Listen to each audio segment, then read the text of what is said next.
રાધે રાધે, જય સિયારામ. રાધે રાધે, જય સિયારામ. આપણે શ્રી શ્રી રૂપ ગોસ્વામી અને સનાતન ગોસ્વામીનું ચરિત્ર ચાલે છે. રૂપ ગોસ્વામી અને સનાતન ગોસ્વામીના ચરિત્રમાં આપણે આગળ વધીએ તો રૂપ ગોસ્વામીએ એક સ્તોત્ર રચ્યું હતું અને એ સ્તોત્રનું નામ છે ચાટુ પુષ્પાંજલિ. આ ચાટુ પુષ્પાંજલિ નામનું સ્તોત્ર શ્રી શ્રી રૂપ ગોસ્વામીએ રચેલું હતું. એ સ્તોત્રમાં રૂપ ગોસ્વામીએ એવું વર્ણન કર્યું હતું કે રાધા રાણીની વેણી છે ને એ કાળી નાગણ જેવી છે. રાધા રાણીનો જે ચોટલો છે એ ચોટલો અને વેણી કાળી નાગણ જેવી છે અને એની પીઠ ઉપર જ્યારે એ લહેરાય છે ત્યારે એવું લાગે છે જ્યારે પીઠ ઉપર કાળી નાગણ લહેરાતી હોય. આવું એને એક સ્તોત્ર રચ્યું છે. તો આવું સ્તોત્ર રચ્યું ને તો સનાતન ગોસ્વામીને આ ગમ્યું નહીં. એને એમ થયું કે રાધા રાણીને ચોટલાને કાળી નાગણીની ઉપમા આપી. કાળી નાગણીની ઉપમા થોડી સારી લાગે કે. સનાતન ગોસ્વામીએ વિચાર્યું કે મારા ભાઈએ છે ને કે પોતાની ભાવ પ્રમાણે આ લખી નાખ્યું છે, એને આ લીલા દેખાણી નથી કે. ત્યાં સુધી શંકા થઈ ગઈ સનાતન ગોસ્વામીને કે મારા ભાઈને છે ને આ લીલા દેખાણી નથી કે. એને ખાલી ભાવના પ્રમાણે આવું લખી નાખ્યું છે કે રાધા રાણીની વેણી કાળી નાગણ જેવી છે. મતલબ એક તો હોય છે જોઈને લખવું અને એક હોય છે કલ્પના કરીને લખવું. જો તમે આંખ બંધ કરીને કલ્પના કરશો ને તો રાધા રાણીની નો ચોટલો જોશો તો કાળી નાગણ જેવો લાગે પણ ખરા, વાંકો ચૂકો હોય એટલે લાગે, પણ એ છે ને તમારી ભાવ દ્રષ્ટિ છે. પણ તમને સાક્ષાત રાધા રાણી એવું દેખાડે કે ખરેખર કાળી નાગણ જેવો જ ચોટલો રાધાજી વારે છે તો એ વસ્તુ સત્ય કહી શકાય. એ વસ્તુને સત્ય કહી શકાય. તો કે ભક્તિમાં છે ને ખાલી ભાવની વાતો નથી હાલતી. હા, તમારા પૂરતી ભાવની વાતો રાખો તો અલગ વાત છે, બાકી ભક્તિ માર્ગમાં તો તમને જે દેખાણું છે એ જ લખો અને એને સનાતન સત્ય માનવામાં આવે છે. જે તમને દેખાણું છે, એવું નહીં કે કલ્પના કરીને રાધાજી વિશે લખી નાખ્યું કે કલ્પના કરીને કવિતા બનાવી રાધાજી ઉપર, એમ નહીં ચાલે. તમે જે કાંઈ લખો છો એ તમને દેખાયેલું હોવું જોઈએ. તો સનાતન ગોસ્વામી એમ થયું કે રૂપ ગોસ્વામીને આ લીલા દેખાણી નથી, એને ભાવુકતામાં આ વસ્તુ લખી નાખી છે, દેખાણું નથી કે. પણ એક દિવસ સનાતન ગોસ્વામી રાધા કુંડમાં ગયા. સનાતન ગોસ્વામી રાધા કુંડમાં ગયા અને રાધા કુંડના કિનારે બેસી અને પોતાનું ભજન ધ્યાન કરવા માંડ્યા સનાતન ગોસ્વામી. તો એમાં એને જોયું કે રાધા કુંડથી થોડેક દૂર એક બગીચો હતો. એ બગીચામાં એક સરસ મજાનો ઝૂલો હતો અને ઝૂલાની આજુબાજુ કેટલી સખીઓ ઊભી હતી અને એક સુંદર ગૌર વર્ણ કિશોરી એ ઝૂલા ઉપર ઝૂલા ઝૂલતી. આવું સનાતન ગોસ્વામીને દેખાણું રાધાકુંડની સામે. તો એને જોયું કે સખીઓ બધી ખૂબ જ સરસ રીતે આ ઝૂલો ઝૂલવે છે. ઝૂલા ઝૂલવા વાળી સખી પણ બહુ ઉમંગમાં છે, આનંદમાં છે અને આ રીતે ઝૂલા ઝૂલતા હતા. તો ઝૂલો જયારે આગળ જતો હતો ત્યારે એ છોકરીનો ચોટલો છે ને કાળી નાગરની જેમ ગધાની જેમ હવામાં ફરફરતો હતો.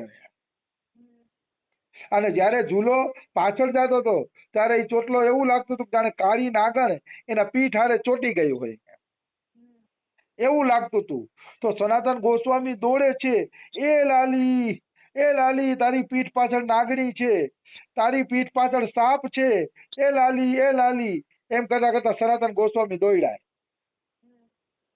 દોડ્યા ને તો ઝૂલાની નજીક પહોંચ્યા તો અહીંયા ઝૂલાય નહોતા, સખીઓય નહોતી, કોઈ વસ્તુ નહોતું, ખાલી બગીચો જ હતો. ઝૂલાને એવું કાંઈ હતું નહીં. તો કહેવાનો મારો ભાવ શું છે? કહેવાનો ભાવ એ છે કે રાધા રાણીએ પ્રત્યક્ષ દેખાડી દીધું કે રૂપ ગોસ્વામીએ લખ્યું છે એ સાચું છે. જ્યારે હું ઝૂલા ઝૂલું ત્યારે મારો ચોટલો કાળી નાગણીની જેમ જ હવામાં ફરફરે છે. દેખાડી દીધું રાધારાણીએ. જો આ બધી વસ્તુ એવી છે, ઘણા લોકો કહેતા હોય કે અમને લીલા દેખાય ને ઓલું દેખાય ને આ દેખાય ને, તો ભગવાન એમાં સહી કરી દે ને ત્યારે સાચું કહેવાય. રૂપ ગોસ્વામી કોઈને કહેવા નહોતા ગયા કે મેં આ કાળી નાગણીની ઉપમા આપી સાચી છે કે ખોટી, એ કોઈને કહેવા નહોતા ગયા. સનાતને શંકા કરી અને એ શંકાનું સમાધાન ખુદ રાધારાણીએ આ લીલા દેખાડીને કર્યું કે રૂપ ગોસ્વામી લખે છે એ સાચું લખે છે. સાચા સંતને કોઈ દી કોર્ટના પગથિયા ન ચડવા પડે કે બીજા માણસ પાસે સાચું ન સાબિત થવું પડે.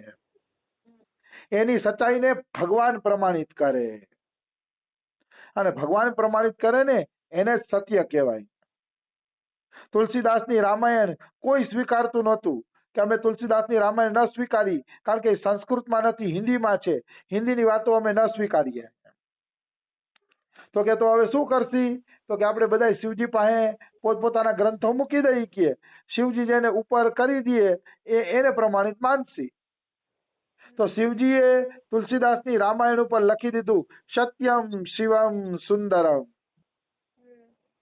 શિવજીએ ખુદે લખી દીધું સત્યમ શિવમ સુંદરમ. તો ભગવાન જયારે પ્રમાણિત કરે ને ત્યારે વાત કઈક જામે. હા, હું તો કેતો હોય કે ભાઈ મને આમ થયો કે આ અનુભવ થયો, ઓલો અનુભવ થયો, આ તે, પણ ભગવાન એમાં સહી કરે ને મજા તો ત્યારે છે કે ભગવાન એમાં સહી કરે. અહીંયા રૂપ ગોસ્વામીએ ચોટલાની ઉપમા નાગણી હારે આપી તો એને પરવા ન કરી કે આને કોઈ સ્વીકારશે કે નહીં સ્વીકારે, એને પરવા ન કરી, પણ રાધારાણીએ પ્રમાણિત કરી દીધું કે મને આ ઉપમા ગમે છે અને મારો ચોટલો વાસ્તવમાં કાળી નાગણી જેવો છે.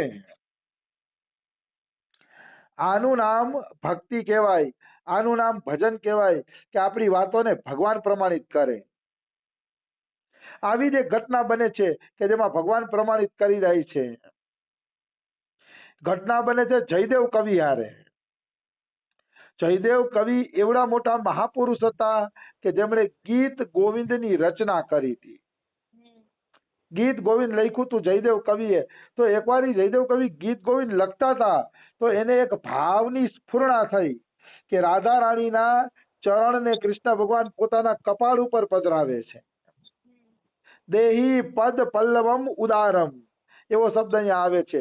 એ રાધા રાણી ઉદારતા પૂર્વક કે તમારો ચરણ મને આપો, હું તમારા ચરણને મારા મસ્તકે લગાડું કે. પણ આ પંક્તિ લખતા પહેલા જયદેવ કવિને વિચાર આવ્યો કે આજ સુધી કોઈ રસિકોએ આવી વાત લખી નથી, તો રસિકો મારી વાતને સ્વીકારશે કે નહીં? રસિકો વાંધો ઉપાડશે તો કે કૃષ્ણ તો સાક્ષાત ભગવાન છે, પૂર્ણ પુરુષોત્તમ પરમેશ્વર છે, તો રાધા રાણીના ચરણને માથા ઉપર થોડા મૂકે? કારણ કે આજ સુધી કોઈ રસિકોએ આવી વાત નહોતી લખી. તો કે શું કરવું? આ વાત રસિકો સ્વીકારશે કે નહીં સ્વીકારે, લખવું કે ન લખવું, કે આ તે વિચારતા હતા. તો એને એમ થયું કે હાલો ને પેલા હું છે ને ગોદાવરીમાં સ્નાન કરી આવું, પછી આ વાત લખું. પણ એના મનમાં ચિંતા તો હતી જ કે રસિકો આ વાત સ્વીકારશે કે નહીં. દાખલા તરીકે મને જ એક વાત લખવાની પ્રેરણા થાય છે કે રાધાજીના લગ્ન થઈ ગયા પછી રાધા રાણીએ જે ઝાબ ગામની અંદર સાસરિયામાં જીવન પસાર કર્યું એના વિશે લખવું છે, પણ રાધા રાણીના લગ્ન પછી સાસરિયામાં કેવું જીવન જીવન એનો ક્યાંય ઉલ્લેખ નથી. કોઈ શાસ્ત્રમાં કોઈ પણ પ્રકારનો ઉલ્લેખ નથી. તો હું લખું તો મારે એટલી તો ચિંતન કરવું પડે ને કે રસિકો આને સ્વીકારશે કે નહીં, રસિકો આને માનશે કે નહીં. એવી ચિંતા આને થતી હતી જયદેવ કવિને કે રસિકો મારી આ વાતને સ્વીકારશે કે નહીં. એ ચિંતન કરતા કરતા એ ગોદાવરીમાં કે એમાં નાવા વયા ગયા. નાવા વયા ગયા ને તો પાછળથી ભગવાન શ્રી કૃષ્ણ આવ્યા જયદેવ કવિનું રૂપ ધારણ કરીને. સ્વયં સાક્ષાત ભગવાન પોતે જયદેવ કવિનું રૂપ ધારણ કરીને આવે છે. આવે છે ને તો એની પત્ની કહે છે, લે તમે તો નદીએ નાવા જતા હતા ને વળી પાછા કેમ આવી ગયા? તો કે મારે એક લીટી લખવાની હતી ને એ મને અચાનક યાદ આવી ગઈ, એટલે હું પાછો એટલે આવી ગયો છું કે એ લીટી જો યાદ આવી ગઈ લખાઈ જાય ને તો મારે ઉપાધિ નહીં કે. એટલે એ લીટી લખવા માટે જ કે હું પાછો આવ્યો છું કે. તો કે અચ્છા અચ્છા, તો પાછા આવ્યા હોય લીટી લખી લ્યો, તો કે ભેગું ભોજન કરી લ્યો કે ભોજન તૈયાર જ છે કે. તો કે ઠીક છે, હું ભોજન પણ કરીશ, પેલા લીટી લખી લઉં. પછી જયદેવ કવિ અંદર ગયા અને ભગવાન શ્રી કૃષ્ણ જ હતા. ઈ સાક્ષાત એને એ લીટી પૂરી કરી દીધી કે હું રાધાજીના ચરણ કમળને મારા મસ્તક ઉપર પધરાવું છું, જરૂર પધરાવું છું, એમાં કોઈ એટલે કોઈ શંકા નથી. એ લીટી સ્વયં ભગવાને પૂરી કરી દીધી. પછી શું થયું? પછી એની પત્ની કહે હાલો પ્રસાદ લઈ લ્યો. એટલે ભગવાને પ્રસાદ લીધો. પ્રસાદ લઈ ભગવાને આશીર્વાદ આપીને છટકી ગયા. હાલો હવે નાઈ આવવું ઈ કે હું હવે હું કે સ્નાન કરી આવું. પછી પ્રસાદ લઈને ભગવાન વયા ગયા અને એની પત્ની એની થાળીમાં પતલમાં ભોજન કરવા બેઠી. તો પત્ની ભોજન કરવા બેઠી ને ત્યાં જ અસલી જયદેવ કવિ આવ્યા. એટલે અસલી જયદેવ કવિને એમ થયું કે મારી પત્ની મારા વગર કોઈ દી ભોજન કરતી નથી અને આજે મારી પેલા કેમ ભોજન કરવા બેસી ગઈ? કારણ કે જયદેવ કવિની પત્ની પદ્માવતી સતી નારી હતી. પતિને જમાડીને એની થાળીમાં જ જમતી, એવી સતી નારી હતી. તો એને એમ થયું કે આજે કેમ આવું બની ગયું? કે આવું કેમ બની ગયું કે મને જમાડ્યા વગર એ જમવા બેસી ગયા? તો કીધું ભાગ્યવાન, આજે દી ક્યાંથી ઉઈ ગઈ કે આજ મને જમાડ્યા વગર જમવા બેસી ગયા? તો એની પત્ની કહે એટલે કેવી વાત કરો છો તમે? કે તમે હમણાં આવ્યા, ઓલા પદની પંક્તિ પૂરી કરી, પદ લખીને તમે જમવા બેઠા, તમે જમ્યા પછી તમારી થાળીમાં તો હું જમું છું. કે તો કે હોય કાંઈ, એ શક્ય નથી કે હું તો હમણાં જ આવેલો આવું છું. તો કહે સ્વામી તમે વચ્ચે જ આવીને કીધું કે મને ઓલી લીટી યાદ આવી ગઈ છે એટલે હું લીટી પૂરી કરવા આવ્યો છું. તમને વિશ્વાસ ન આવે તો અંદર જઈને જુઓ. કે તમે જે લીટી લખવા માંગો છો કે એ લીટી અહીંયા પૂરી લખાઈ ગઈ છે. કે તમે હમણાં જ લખી. કે જયદેવ કવિ ફટાફટ અંદર ગયા. અંદર જઈને જોયું તો સાચું કાજ લીટી લખાયેલી હતી. સાચું કાજ લીટી લખાયેલી હતી. ત્યારે જયદેવ કવિને ખબર પડી કે મારું રૂપ ધરીને સાક્ષાત કૃષ્ણ ભગવાન આ ભાવ લખી ગયા છે. મતલબ કૃષ્ણ ભગવાન એમ કહેવા માંગે છે કે નિત્ય વિહારમાં રાધાજીના ચરણ માથે રાખવા તો દૂર, હું એના ચરણને દબાવું છું, એના ચરણમાં મહેંદી મૂકું છું, એના ચરણમાં ઝાવક મૂકું છું, બધી લીલા હું કરું છું. આ તો બહુ નાની વાત છે. એટલે જયદેવ કવિને એમ થઈ ગયું કે હવે રસિકોને મારી વાત સ્વીકારવી જ પડશે, કારણ કે સ્વયં કૃષ્ણ ભગવાન આ પંક્તિ લખી ગયા કે હું નિત્ય વિહારમાં રાધાજીના ચરણને માથા ઉપર પધરાવું છું. પછી તો જયદેવ કવિની કલમ ફટાફટ હાલવા માંડી. પછી તો એના ભાવ ખુલી ગયા કે મને જે ભાવ થાય છે એ કૃષ્ણ જ કરાવે છે. પછી એના ભાવ ખુલી ગયા અને પછી જયદેવ કવિ ફટાફટ ગીત ગોવિંદ ની રચના કરવા માંડ્યા અને એમને ગીત ગોવિંદ ની રચના કરી. કહેવાનો ભાવ શું છે કે રસિકોના હૃદયમાં પ્રેરણા થાય ને એ ભગવાન જ પ્રેરણા કરાવતા હોય. પણ જેનું ભજન કરીને હૃદય ચોખ્ખું થઈ ગયું છે ને એની વાત છે. હો ભાઈ, કાંઈ હજી તો એકડો ભક્તિનો કર્યો ન હોય, ખાલી કવિતાઓ લખવા માંડે, એની કવિતાઓમાં એ રસ ન હોય. એક વખત એક રસિકની કવિતા હું વાંચતો હતો તો એ કવિતામાં રસિકે લખ્યું કે નિત્ય વિહારમાં રાધા રાણી માટલાને દાણા ખવડાવતા હતા. તો આવું કોઈ રસિકોએ લખ્યું નથી. તો આ બધા છે ને આ ખોટા રસિકો આ રીતે અલગ પડી જાય. રાધા રાણીએ પક્ષીઓને દાણા ખવડાવ્યા છે એવું તો વર્ણન આવે છે, પણ માટલાને ખવડાવ્યા હોય એવું વર્ણન આવતું નથી. અને નિત્ય વિહારમાં માટલા હોય કે ન હોય એવું કાંઈ વર્ણન આવતું નથી. કારણ કે આ બધી શુદ્ધ વસ્તુ છે. મોર છે, પોપટ છે, ઢેલ છે, સસલા છે, એ બધી સારી સારી વસ્તુ જ છે. અહીંયા નબળી નબળી વસ્તુ નથી. અહીંયા માટલા બાટલા ને એવું કાંઈ અહીંયા છે નહીં. આવી વાત છે. તો આને કહેવાય નિત્ય વિહાર. તો સનાતન ગોસ્વામીએ જોયું કે મારા ભાઈ રૂપ ગોસ્વામીએ લખ્યું તો સાચું છે. એટલે સનાતન ગોસ્વામી ગયા અને રૂપ ગોસ્વામીની માફી માંગી કે ભાઈ મને માફ કરી દેજે, તારી કવિતામાં મેં શંકા કરી. પછી રૂપ ગોસ્વામી હસીને સનાતનને ભેટી પડે છે અને કહે કંઈ વાંધો નહીં, જે થયું એ ભૂલી જાય. કે પણ રાધા રાણીએ મને જે દેખાડ્યું ને એ જ મેં લખ્યું છે. કે મેં કલ્પના કરીને કાંઈ લખ્યું નથી. આમ બે ભાઈઓ મળે છે.